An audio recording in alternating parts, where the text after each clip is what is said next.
interviewing eyewitnesses and I'm writing up an orderly account.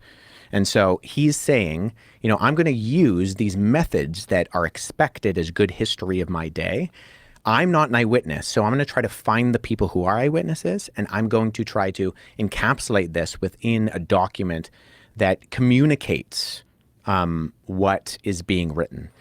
So we have an account of the resurrection. Do we have an account of the denial of the resurrection? Is there an historical record of him just dying and this, like a refutal or a rebuttal rather to what they're saying? No, the only ones from the ancient world that deny his resurrection are groups that come on afterwards that sometimes are described as Gnostics, and they're not necessarily just denying it for the reasons we might think they were. They're denying it because they have incorporated ideas of pagan philosophy where they believe that the spiritual is good and the physical is bad. So if Jesus was crucified, let me back up. If Jesus is God, he cannot have a physical body. So they deny that he actually had a physicality to him. This is sometimes called Docetism because dokein in Greek means to seem. So these groups that we describe as the docetics, they are denying that Jesus had a physical body. He only seemed to have a physical body. And they wrote documents later on. So the Gospel of Peter, which comes around in 2nd, 3rd, 4th centuries, is being written, and it has Jesus kind of chilling on the cross because he's not really physical because he's divine, and physical entities don't have physical bodies.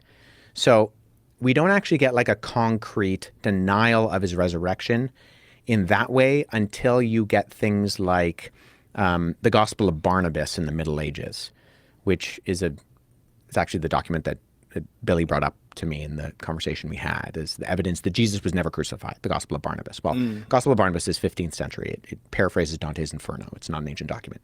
So, but in the ancient world, nobody really had that big of a problem with these kind of supernatural claims. The more of the kind of skepticism was why you would worship a crucified individual to begin with. Wow. So they were less surprised that he was resurrected. Or that you would worship a crucified like teacher was just seen as silly. Because it's so humiliating to be crucified. Yeah. Yeah.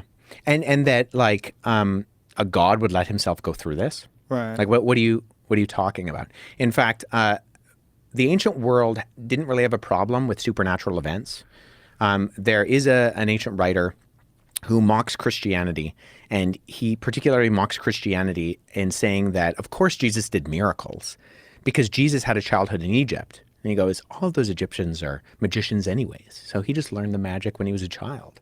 So he actually confirms, incidentally, two things: that the narrative in the Gospels where it says that the Holy Family fled to Egypt during the reign of Herod, he corroborates that he actually thinks that happened and that Jesus did miracles. He just attributes the miracles to Jesus being a traveling magician anyways. And, anybody who lived in Egypt knows some magic. That is what's really fascinating, that the mindset of the people that lived back then was that whatever was going on in Egypt was so crazy that they had to be magicians.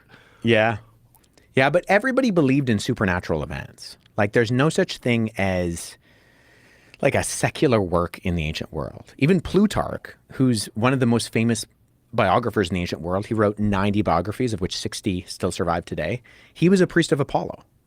So like he's already assuming that the gods exist, that crazy things are going to happen in the world.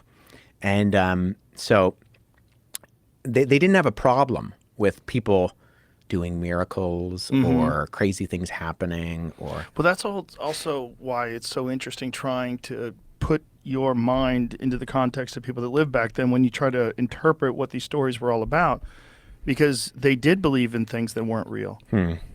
So when they talk about this thing that we're supposed to believe is real, when you have all this evidence that they believe things that aren't true, it's interesting, right? Because like you're now saying, yeah, but this one really was true. Right. Well, there's so many different things that they thought of and believed that weren't true.